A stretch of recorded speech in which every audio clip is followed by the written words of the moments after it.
Right, good afternoon, Paul. Hi, Jarvis. Good to have you back. Yes, well done on another fantastic show. 16th of October 2019, podcast 2, show 56. 56. Show 56, podcast wow. 2. So this year we're going to try to keep it a little bit shorter, because I think the bus is left. I think so. We had, yes, there was much to talk about. Yeah, exactly. We cram a lot in for each event. So a couple of hello to all of our millions of Southeast Asian listeners across the this is going out live to the carrier billing world. Absolutely. Which over the last couple of weeks or days we found out is simply enormous. It's huge. Yes. So that's exciting. So I don't know what hello in Singapore is. Hello. Which is Japanese. So, right, first things first.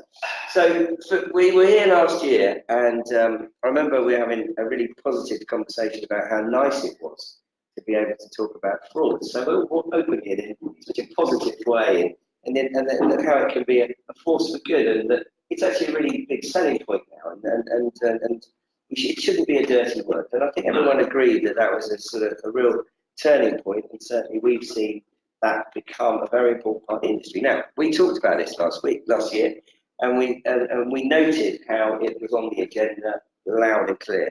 So what happens this year? We've gone from 1 fraud session to 2 fraud sessions to 3 fraud sessions to most of the sessions talking about. Well, all the sessions mentioned. It won't go away, Paul. No, but it's. But the thing is, it's not just limited to this industry. I mean, there's, I do bits and pieces in other industries, and it's mentioned everywhere. Financial technology shows, retailing shows, everybody. It's the downside of the digital economy. It's that it's easier to defraud it, and bot technology, AI, is being used by the criminals as much as it is by the legitimate business people. So it's everywhere. So, are there any industries, slight aside, because one of the things that it always seems to be the mantra is you're always going to be one step behind the fraudsters, right? Now, by definition, that means there are going to be industries where fraudsters potentially can decimate businesses. But I was just talking to somebody over some very nice squid, actually, and a free beer at lunch, and they said, well, in theory that's true, but what they're seeing is that a lot of the monitoring companies that we've got, certainly here, seem to have systems that are catching and maintaining and stabilising. I think so. Yeah, I think what's come out of it for me is that it's a two-pronged approach has to be taken. You have to have the monitoring and compliance companies checking this stuff, because they will find and flag ongoing fraud. You also need the technology companies who are embedded in it, who are looking at what the fraud is going to be like down the line. So Evina, we're talking here today about how they have a whole load of devices dedicated to actually being hacked. They let them get hacked, they let them get infected, so they can see what the latest hacking and defrauding technology being used by the hackers is. So they're effectively putting it out. They're putting it out there as bait. So yeah, and by doing that, they know where the hackers are. They also buy kit off the dark web and work out how it works, how that can be used for fraud. And talking to them, their view is that if you work with them, they can help look at what's coming down the pipe. And you work with the likes of MCP and Hello and other monitoring companies who will tell you what's actually happening to you, hopefully today. So as long as you haven't got a hacker working in your company doing the same thing, exactly, you're okay. Yeah, exactly. I mean, there's always going to be people defrauding you from inside. I mean, we had the guys from Enterprise Red talking about how it can happen within as well. Particularly things like that aren't so nefarious, but Bitcoin mining on their company's servers that costs the company money. It's not quite as criminal as some of the other stuff going on. But it is everywhere. Well, I'm glad you brought that up, because another thing that we talked about last year, and something we gave a fair amount of editorial space to, was Bitcoin and cryptocurrency. We thought everyone all over it. It's going to be super exciting, and was going to certainly change the look of the telemedia business and certainly the carrier business in the way that they transact between one another. And I remember we were talking, we were slightly disappointed at the level of interest that we sensed there had been. Now this year, in terms of taking feedback from the kind of companies that want to have a voice in this show, we've got very little, we heard very little about cryptocurrency and blockchain. Apart from, I think Jason brought it up and almost kind of got dismissed a little bit when he put that out as a question. So is it a bit passé, or is it found? I think so. I think the thing with blockchain is now, like, your bank account is probably being run by your bank using blockchain.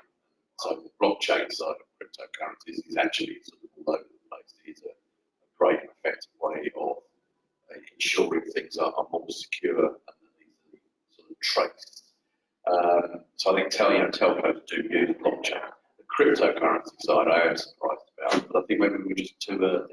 I think it's coming. The cryptocurrency side of it, I think we will see it, and I think, yeah, we had Jake from Reality Clash, which is an augmented reality game, mobile game, which in itself is quite exciting, and that's where games are going. But within it, they're doing what a lot of games are doing, is selling sort of weapons and add-ons, which are tradable.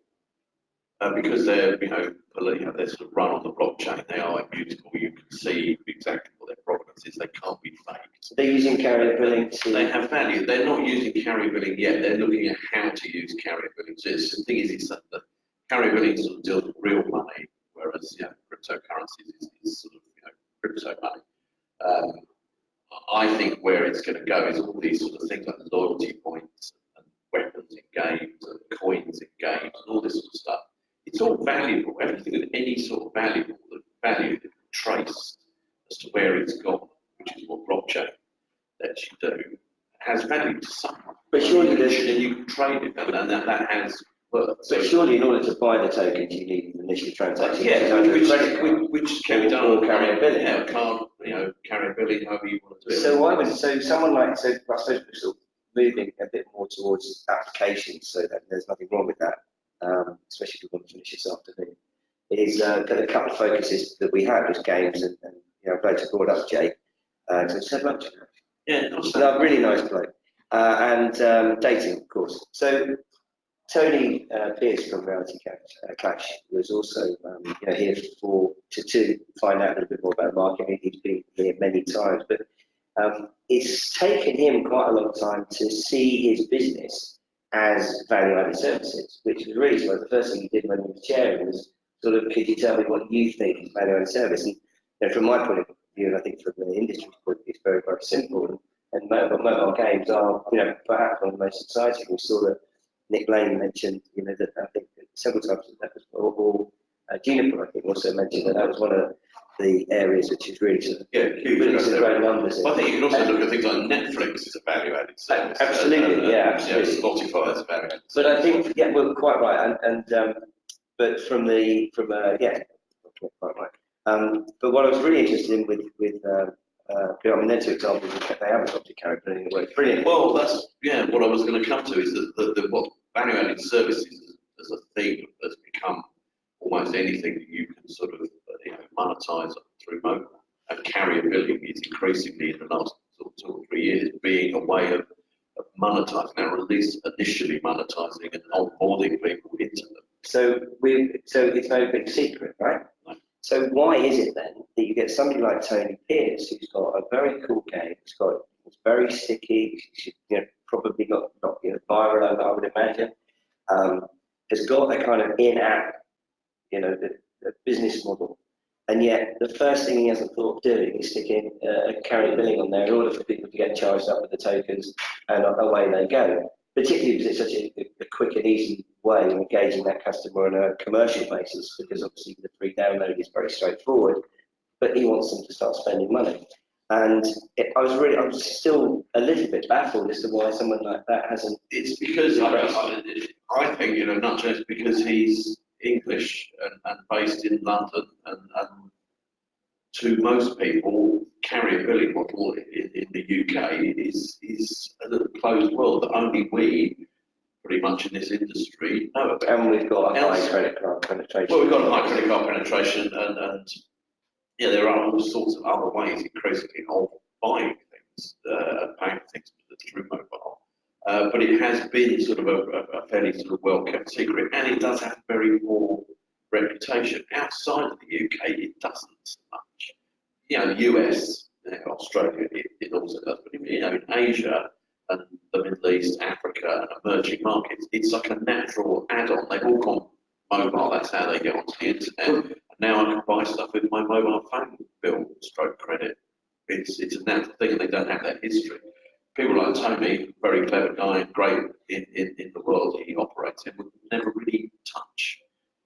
But do you think this time next year that we'll be talking about how reality taxes gone from sex to sex since they introduced carrier billing in the new year? I think that could be, yeah, absolutely. I mean, I think carrier billing is not going to be the main payment mechanism for any of these things, but it's the onboarding part of it. And if you look at the Mobile Square research, I mean, if you get a tiny proportion of the amount of money spent on sort of, digital sort of stuff and the broadest sort of sense of value and services, you get 1%.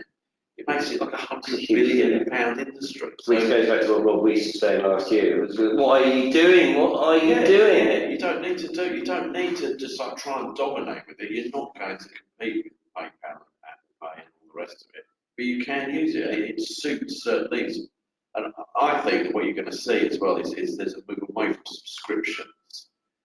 Talking to Rory, who was AIM, but is now doing the orange shirt of Impello, and he is saying that a lot of the operators now they're ditching the idea of subscriptions because it just causes a lot of trouble. Instead, it's just as easy to remind people every month, do you want to do this again? And they pay another month. And that way it gets around all the complaints about I subscribed, I don't want to keep paying this because you're asking them. But for everybody that says that, you'll also get another group of people that are sort of targeting Generation X and Z and all the people that are a lot younger than you and I, and they'll say to you, well, actually, they haven't been blighted by all these dreadful services. No, but actually they would prefer to have subscription services, which is ironic.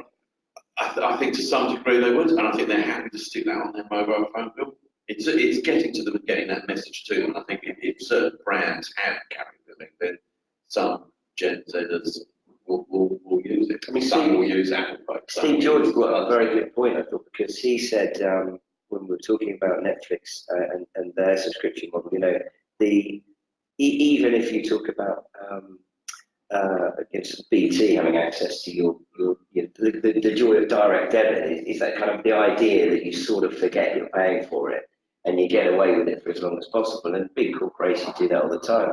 And he obviously made the point, which I think it sort of endorses what you said, is Netflix don't sort of keep it any secret that you're paying a monthly subscription. In fact, they bombard you with emails reminding you what's going on in Netflix. Absolutely. And actually, you feel you get. I feel that I get such value for money from Netflix that even though they recently upped their prices.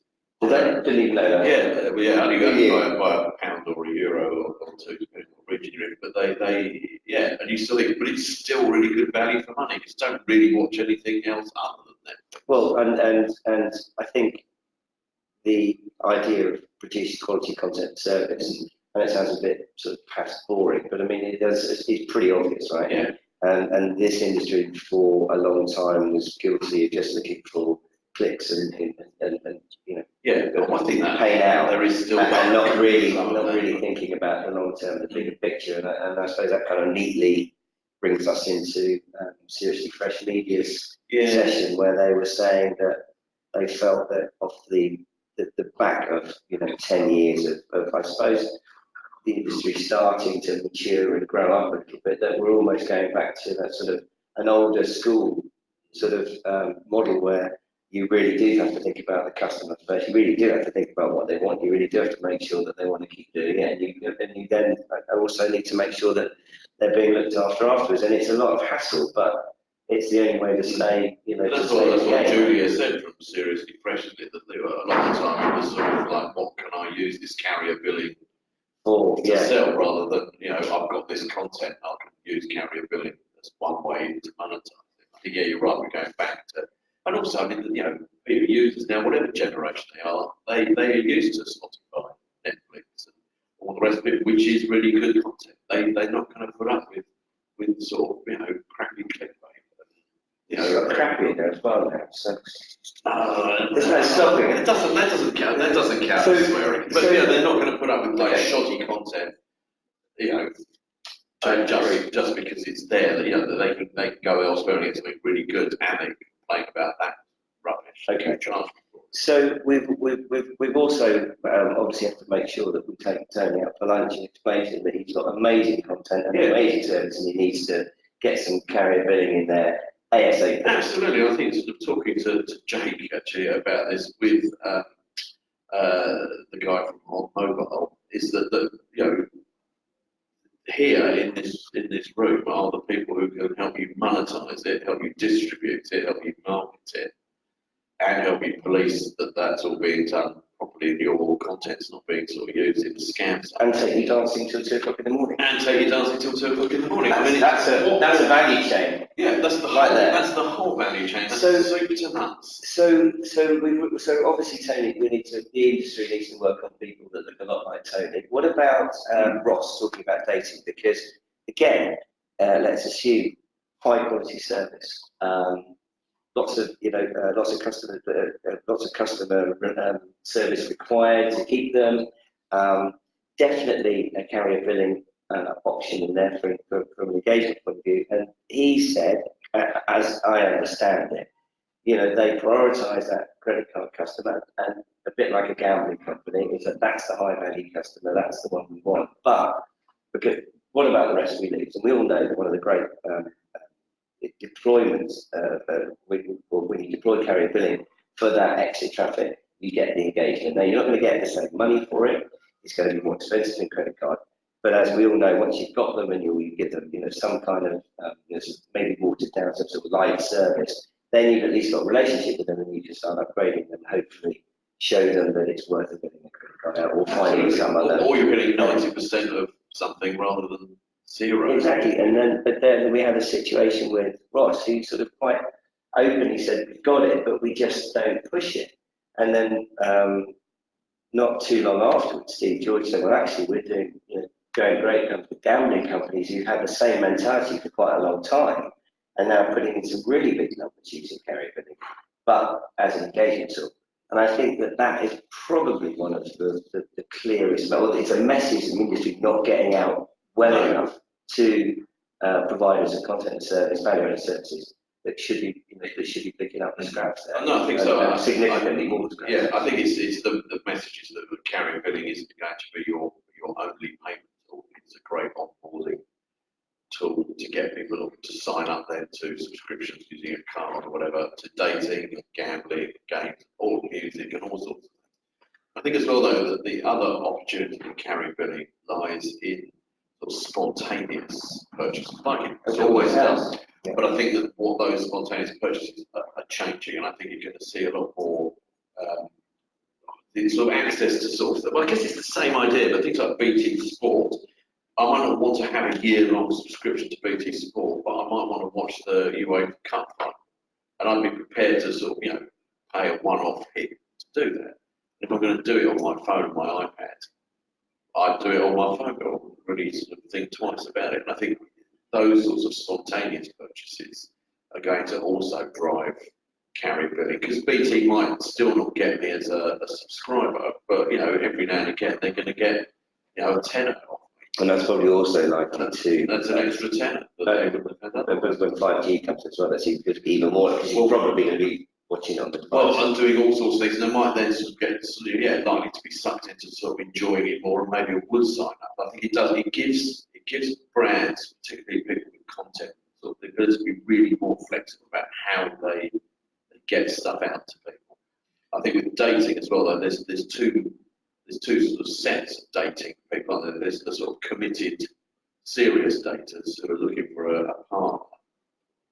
And there's those that are into so-called casual dating, hookups. And the casual dating side of it needs a sort of quick payment, a one-off thing that a bit like swiping left or right or whatever. they'll pay, just that once, just to do that there and then, rather than signing up for a year-long subscription to eHarmony to find the love of their life. So I think this is where DCB needs to be sort of pushed more into these little gaps in various markets that will know it's not going to solve all your payment things. Yes, you are going to not make as much money out of each transaction, but you're going to get people whose money you wouldn't have got otherwise. So, and you might be able to upsell them. And so, I think it's that message and getting that out to brands. How, as an industry, we do that is still seemingly a big challenge. Well, I mean, to a certain extent, you've got to. I mean, I don't want to sort of point the finger at our friends and loved ones, but you've got to ask yourself, when you've got a fantastic industry full of aggregators, really high tech, highly commercial, highly innovative, and yet somehow they seem to be failing to sell effectively into the verticals that clearly present massive opportunities to the industry at large. And in a way, what I thought was, I mean, and I don't know if there's a link, but I sense there might be, where you were looking at such fantastic uptake in Southeast Asia, for example. One of the questions I asked was Juniper Research, and they felt that it was because the MNOs, well, two things, the large population of young people that I think it's a cultural were ready to do it, right? But also that the MNOs had made it very clear and had done a very good job of making sure those customers, were savvy and comfortable with it and trusted it. And as a result, all of the aggregations and sort of filled in behind that. For a sort of big sort of brand, Netflix of this world, they're much more likely to take that meeting with the guy from Vodafone than they are with one of that lovely and charming aggregators. So we're we blame the MNOs again. They're not doing enough. I think they have to carry some responsibility for it. They don't, but they don't see it as an opportunity in the same way I think that the rest of us do. And I've never really fully understood why not. I think they've seen it historically as a bit of a liability that doesn't make them that much money. But I think as voice call rate, voice call charges drop, and everyone's just on a sort of package, data's going down the sort of toilet in terms of money that they can make from it. They are going to have to look at all these other ways of making money, and they are going to have to revisit this carryability. Mobile payments is just sort of where it's at.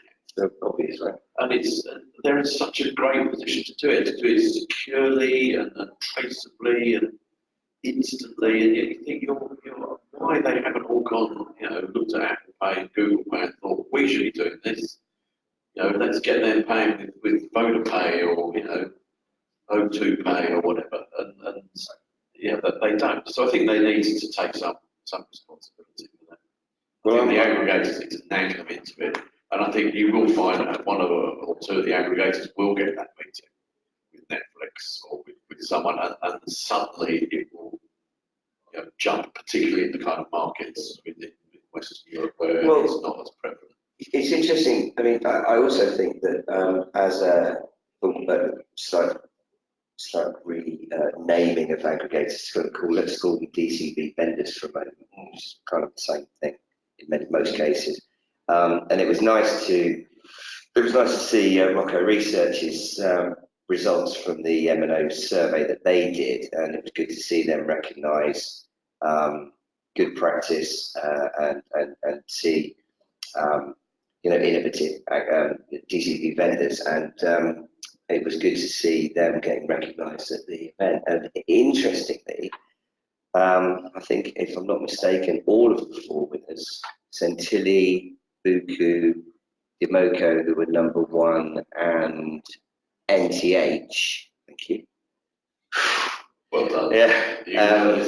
If I'm not very mistaken, they're all based in a number of international markets, right?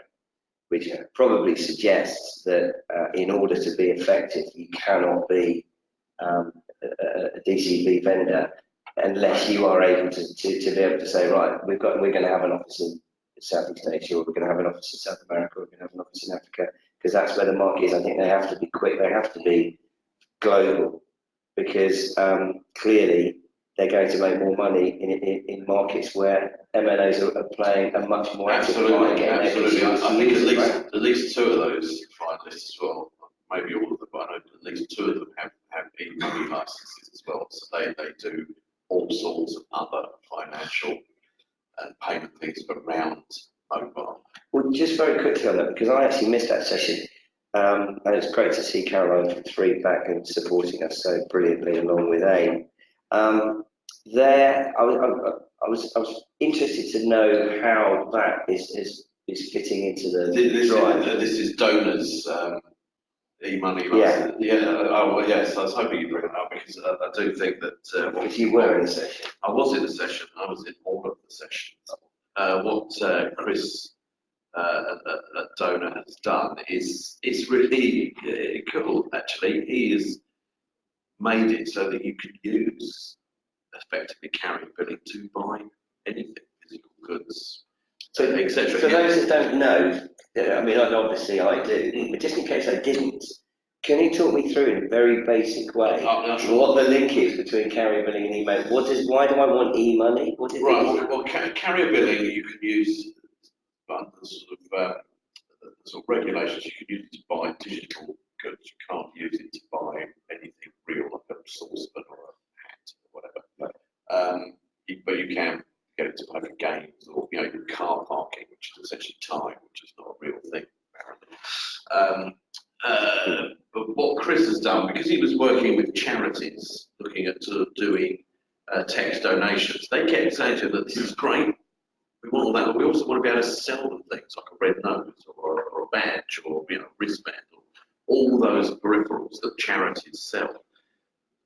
And we want it to be as easy as donating things. So they've donated, we can ping them back a message going, why not buy a red nose too? And it was much 2 red noses. or 2 red noses. It would be more convoluted than having to go to a website and do it that way. By getting an e-money license, it means that part of what his organisation does in handling the money is regulated by the Financial Conduct Authority rather than the PSA, which is the Supreme Rate Regulator. And the Financial Conduct Authority will sort of guarantee and underwrite the sort of funds held while money moves around. So it's a subtle difference, but it's an important one. It's sort of like insurance. So what he's then able to do is, if you want to then buy your red nose, is you can say yes, buy. And rather than just coming off your phone bill, what it does is his system, underwritten by the FCA, creates like a sort of token, a gift card, which is then used to pay for the red nose, which is then redeemed by the charity, given the money gets to the charity from the network operator, who then put it on your bill. The only reason this now works under having an e-money license is because it's underwritten by the FCA, so it's guaranteed that no one's going to lose any money in this. And so the sort of his analogy is it's like you go into Waitrose and you use your Amex to buy an Amazon gift card. So you can use that Amazon gift card to buy whatever you want, but you've paid for it via Amex and guarantee that the payment will go to Waitrose and on to whoever else needs the money. And in this instance, the network operator is like the Amex, and the tiny sort of Amazon gift card is created for a split second to buy the goods, and then the transaction is referred back to the operator and it appears on the bill. So having an e-money license It's quite complicated, but it's actually it's reasonably sort of straightforward. I'm going to brush stroke over and assume that was a very clear and perfect. That's the clear. I want him to explain. Everyone in Southeast Station right now understands what that is. Yeah. So how is this is obviously a UK example. Yeah. What is the sort of global landscape for e-money? I mean, certainly in Europe, I can't say how this would work outside of Europe, but in Europe, the same, it's all regulated in the same way, and so you'd have to have the equivalent in whatever country you're in. The Payment Services Directive basically says you can't use carrier billing to buy anything, except there's what we operate under, or what these companies operate under, is an exemption to PSD2, which makes it possible to buy. I read those, for example. No, to buy digital-only goods. That's Right, why it's okay. limited to digital-only goods, because the exemption of PSD2 says that they can.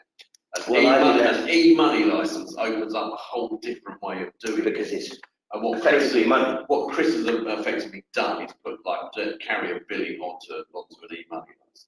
Right. Well, I actually think that's really clear now. And I'm sure it's not clear. I must admit. I it was clearer in my head until I tried to explain it. I get it. It is quite good, but at the moment it's for charity things. But yeah, there's no reason why this can't be extended to anything. Yeah. This would work for anything. Yeah. And charity is always a good. It's a great proving ground. Yeah. Everyone loves to try and use it. Yeah. So, yeah. Okay, I'm glad with that one. Got that one cleared up.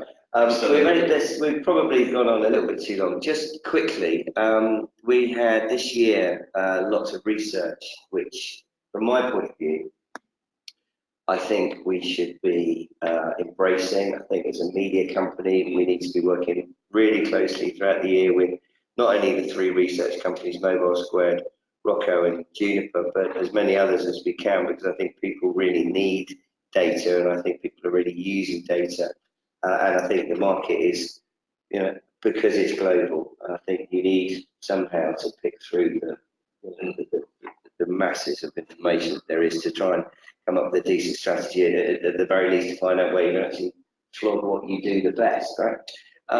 So what is a sort of broad brushstroke? What were the sort of 2 or 3 things that from those from all the research, all that data, including RCS, of course, which we've got. We haven't talked about Squared. Yeah, we haven't talked about RCS.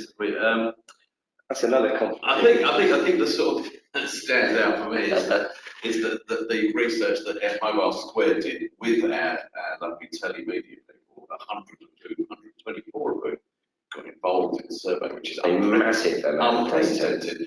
By all accounts. You can buy the report shortly through our website, by the way, telemediaonline.co.uk. And was that he found I haven't got the numbers to hand, they're in my notebook here. It's worth $25.52 billion worldwide in 2018, which is great, and it's likely to be worth $29.23 billion by 2023. Which is also great. It is, however, only a 3.1% CAGR growth rate. So it's there and it's big, but it doesn't seem to sort of have the impetus to grow much. And I found that surprising from the research you've done. It seems to be that it's doing really well, and it's going to continue to do really well, but not sort of getting better. And I would hate to disagree with Elaine. He's a much wiser man than I. He's a wise man. And he's obviously does all the research and knows all the numbers, but I would suspect that growth could be a lot higher. Well, but surely the nature of research, his research can only be based on what people, the applications that people are currently. And it's what people are telling you that they're expecting. But they might not be saying, and we're expecting to make $1 billion out of ebooks next year, whereas in fact they should be, or they could be. Quite. So yes. So I wonder. I wonder whether it's conservative, which is always good. Because you can come back next year with a much more refined. And if he's not prepared to come back with a bigger figure, we won't invite him back. Well, no, he'll come back, and if he'll come back, and we'll feel vindicated. That's true. And we'll play this recording. Because he's now currently on his way to the airport, no doubt listening in. Yeah. So I think that was it. Indeed.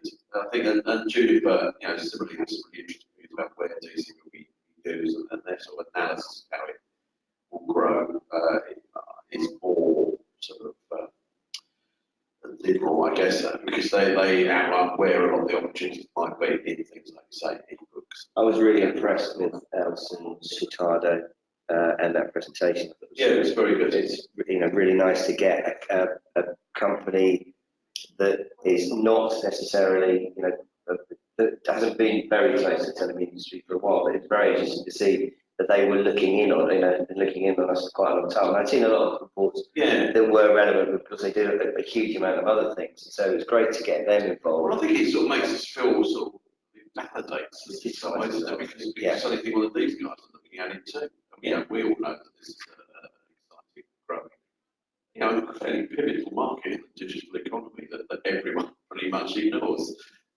But you know, now they don't. And I think once you get these research reports out there, the mobile web on which we are sort of supporting as well, Juniper's independent one, and what Rocco does. It's suddenly we're right there. We're right at the centre of what these three companies do. Well, I don't know about you, Paul, but I think that by saying the words fairly pivotal market on which the digital economy should rely or be embraced is probably a good point to. That's where we should end this year's show. So let's hope we're still a pivotal part of the digital economy next year. Oh, we will be. Let's hope we're still here next year. I think we are, probably same time, same place. Yeah, if you want to listen in to any of the presentations or videos, I think that by going to telemediaonline.co.uk, there will be lots and lots and lots of content over the next 3 or 4 months that would have come out of this show. Lots of video interviews, samples of presentations, etc. So please get in touch with us and keep coming to the website.